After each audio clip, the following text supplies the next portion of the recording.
Assalamualaikum warahmatullahi wabarakatuh. Sampurasun, salam sehat untuk semua warga Jawa Barat dan Indonesia. Ada berita baik, selain kulit manggis ada ekstraknya, kita hadir vaksin di minggu ini. Jadi vaksin sudah hadir dan seperti kita ketahui yang merespon vaksin selalu terbagi dua.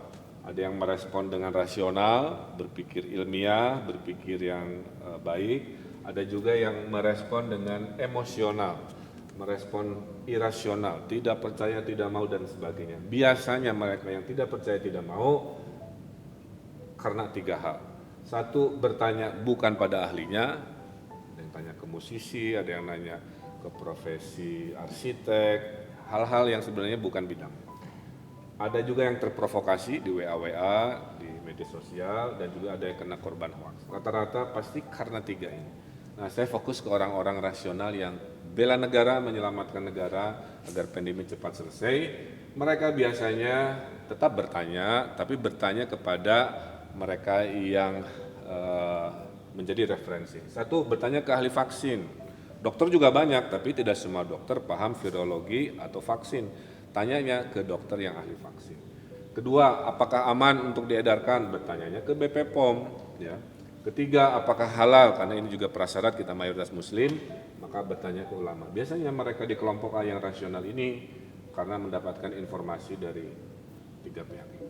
Nah, intinya akhir pandemi ini itu kalau orang sakitnya sembuh oleh obat atau terapi, orang sehatnya kuat oleh antibodi dan vaksin. Nah, ini ada video animasinya, silakan lihat ya.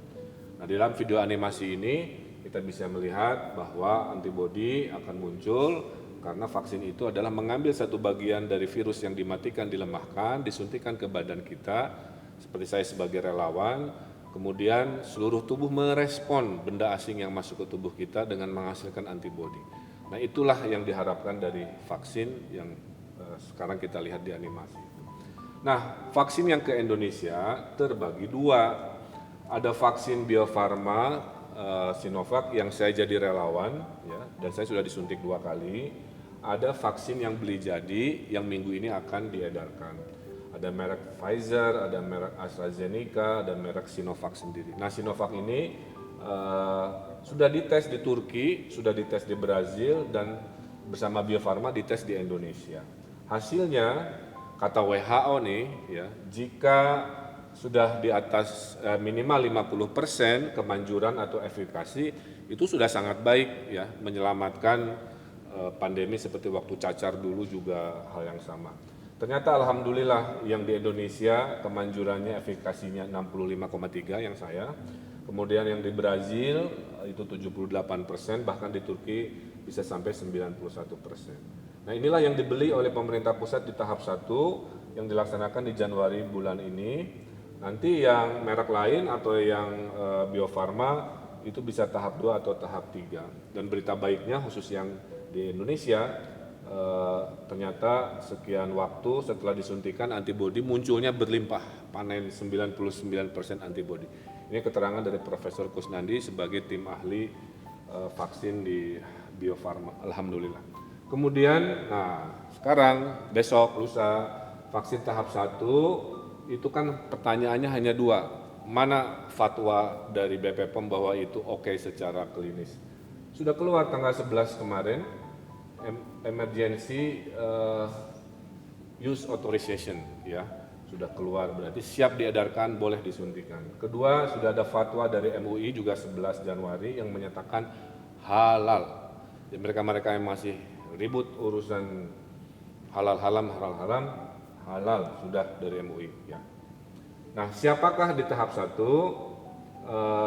Adalah mereka-mereka yang di depan, ya. Pertama, banyak warga nanya, ya pimpinan dulu, pemimpin dulu, dites dulu. Ya udah, maka pimpinan negara termasuk presiden, kemudian pimpinan daerah akan menjadi teladan di awal, sehingga kita bersama-sama rakyat. Kedua, tenaga kesehatan, supaya mereka yang ngurusin pasien COVID badannya kuat, ya, tidak khawatir lagi oleh kebocoran-kebocoran. Dan ketiganya adalah profesi rawan COVID yang pelayanan publik, banyak ketemu orang dan sebagainya.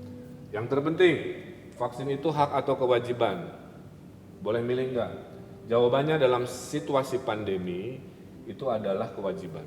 Mungkin kalau tidak pandemi statusnya tidak darurat, itu adalah pilihan, ya, seperti yang pernah kita alami. Tapi kalau sudah situasi darurat pandemi, Anda yang sudah terdaftar, ya sudah diharapkan datang dan tidak melaksanakan, itu masuk kategori membahayakan kesehatan keselamatan masyarakat dan negara.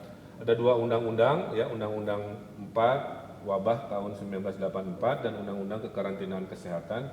Dua-duanya menyimpulkan bahwa Anda yang menolak itu tanpa alasan yang jelas, Anda ini masuk kategori yang membahayakan kesehatan masyarakat, bisa ditahan, bisa didenda, ya. Makanya bervariasi, tapi intinya itu. Nah, harapannya Anda masuk golongan ini rasional, ya, semuanya sudah saya jelaskan. Tidak masuk golongan ini, ya, di minggu-minggu ini dan seterusnya, dan berharap sesuai arahan Presiden kurang dari 1 tahun semua bisa divaksin sesuai yang kriteria, maka 2021 adalah tahun pulih pandemi dan tahun pulih ekonomi. Nah, dengan begitu kita bisa sekolah lagi, kita bisa belanja lagi, kita bisa berlibur lagi dengan lebih rileks, tapi tetap vaksin ini bukan 100% jaminan kecuali ada ridho Allah Subhanahu wa taala, ya.